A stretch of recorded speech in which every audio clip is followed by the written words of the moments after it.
Champions ট্রফিতে Bharat New Zealand রোমাঞ্চকর ফাইনালে প্রত্যাশা সাবেকদের ফেভারিট বিবেচনায় ভারতকে এগিয়ে রাখলেও কিউইরা সব রকম চ্যালেঞ্জ জানাবে বলে মত ওয়াসিম আকরাম আর অজয় জাদেজার। এদিকে ফাইনাল ম্যাচ হওয়ায় ভারতকে সতর্ক থাকার আহ্বান বীরেন্দ্র সেহবাগের। আসরের সেরা দুদল দুবাইয়ে ভারত নিউজিল্যান্ড মহারণ। কন্ডিশন শক্তিমত্তায় এগিয়ে টিম ইন্ডিয়া ফাইনালের অন্যতম ফেভারিট। ভারত পাকিস্তান ম্যাচের উইকেটে ফাইনাল হতে পারে, সেই ম্যাচ সহ 3টিতে রান তারাই জয়। আসরের ভারসাম্যপূর্ণ দল ভারতের পক্ষে বাজি ধরছেন হর্ষা ভোগলে।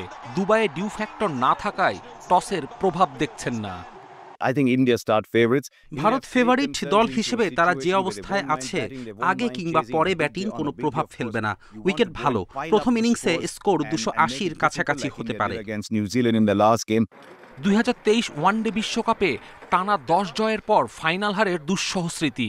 চ্যাম্পিয়ন্স ট্রফিতে এখন পর্যন্ত অপরাজিত ভারত সেহবাগ তা মনে করালেন, দিয়ে রাখলেন সতর্কবার্তা। ভারতকে 2023 বিশ্বকাপের কথা মাথায় রাখতে হবে। ফাইনালের চাপ নেওয়া যাবে না, নিজেদের খেলায় ফোকাস রাখতে হবে। নরমাল ক্রিকেট খেলে जो अभी तक खेलते आ रहे। ফাইনালে ভারতের পরিকল্পনা ভেস্তে দিতে প্রস্তুত ব্ল্যাক ক্যাপস। প্রতিদ্বন্দ্বিতাপূর্ণ লড়াইয়ের ইঙ্গিত সাবেকদের। ভারতকে কিছুটা এগিয়ে রাখবো। দু দলের মাঝে খুব বেশি দূরত্ব না থাকায় ভারতের জন্য ম্যাচ জয় সহজ হবে না। এই আসরে শুরু থেকেই ভারতের মূল প্রতিপক্ষ নিউজিল্যান্ড। তারা স্পিন খুব ভালো খেলে, অবশ্যই এটা তাদের বাড়তি সুবিধা দেবে। চ্যাম্পিয়ন্স ট্রফিতে সবচেয়ে বেশি শিরোপা জয়ের দ্বারপ্রান্তে ভারত।